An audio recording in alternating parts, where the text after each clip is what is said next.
Vamos lá, gigantes. Hoje nós vamos falar sobre prismas. E aí nós vamos começar com a definição dos prismas.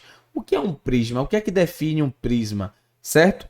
Um prisma é um sólido geométrico ou um poliedro. Isso é importante para que vocês saibam que o prisma não é um corpo redondo. O prisma é um poliedro que possui duas bases congruentes. Bom, isso aqui é muito importante. Congruentes e paralelas, que são iguais em forma e tamanho, e faces laterais retangulares ou paralelogramos. Galera, isso aqui é genial. Se eu tivesse que perder 10 minutos só destrinchando essa definição para vocês, eu perderia, porque eu preciso que vocês entendam a definição. Como é que é caracterizado um prisma? Simples. Eu tenho duas bases iguais em forma e em tamanho. Eu não posso ter um quadrado em cima e um triângulo embaixo. Eu não posso ter um quadrado de 6 centímetros de lado e o de baixo ter 2 centímetros de lado. Não. Eu preciso de duas figuras iguais em forma e em tamanho. Além de figuras iguais, eu preciso que elas sejam figuras paralelas, ok? Sejam polígonos paralelos. Vamos lá, vamos dar continuidade. Além disso, todo prisma tem elementos e eu preciso que vocês entendam cada um desses elementos. O primeiro elemento é a base.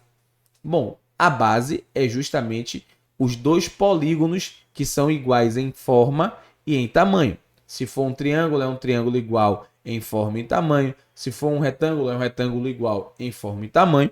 E eles são os que ficam paralelos e são responsáveis pela classificação, pelo nome do prisma. Ou seja, se eu tiver uma base triangular, o prisma vai ser um prisma triangular.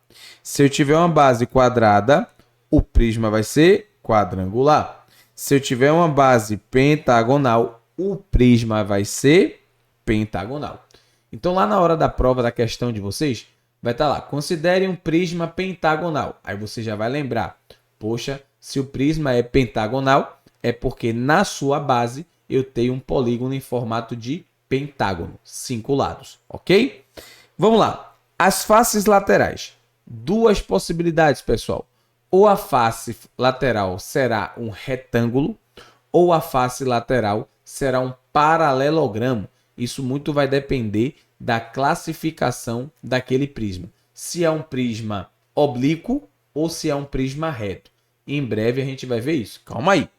Bom, as arestas, como nós já vimos lá na introdução à geometria espacial, são linhas de encontro das faces. Quando eu pego duas faces e eu junto essas duas faces, essa linha de encontro entre as duas faces é chamada de aresta.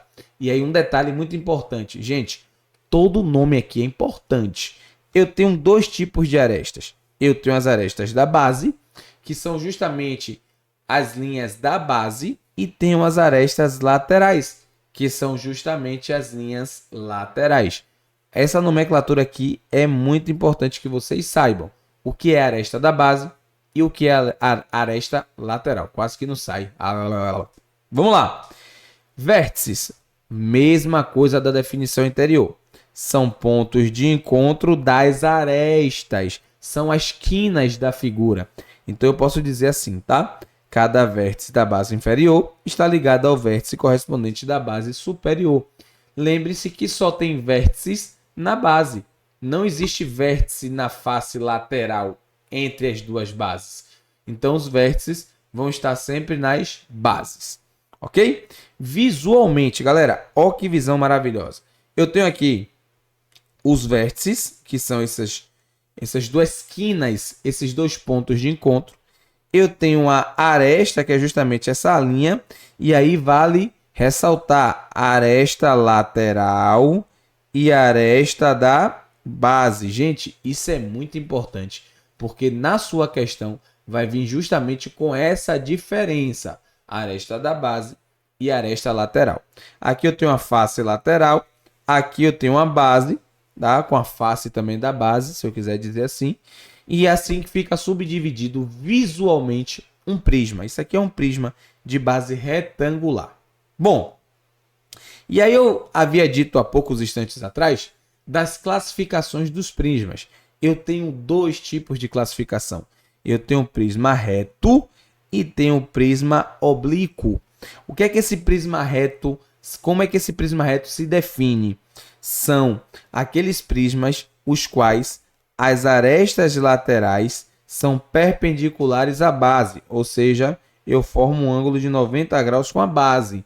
Quando isso acontece, quando eu formo um ângulo reto, esse prisma é chamado de prisma reto. Já que no prisma oblíquo, as arestas laterais são inclinadas, formando paralelogramos nas faces laterais. Gente, olha visualmente. Nós temos aqui o prisma reto, onde eu tenho um ângulo de 90 graus aqui, aqui, na frente, aqui. Esse prisma, até o nome diz, né? Reto. Por quê? Porque ele está reto. Simples. Grave assim. E esse prisma aqui é o prisma oblíquo. Por quê? Porque ele está torto. Todo prisma que é torto, ele automaticamente deixa de ser um prisma reto. Ok, galera? Eu vou dividir esse vídeo aqui em duas partes. E você não pode perder, porque próxima aula nós vamos falar sobre o cálculo de área e volume, que também é muito importante. Ok? Valeu, gigantes. Até a próxima aula.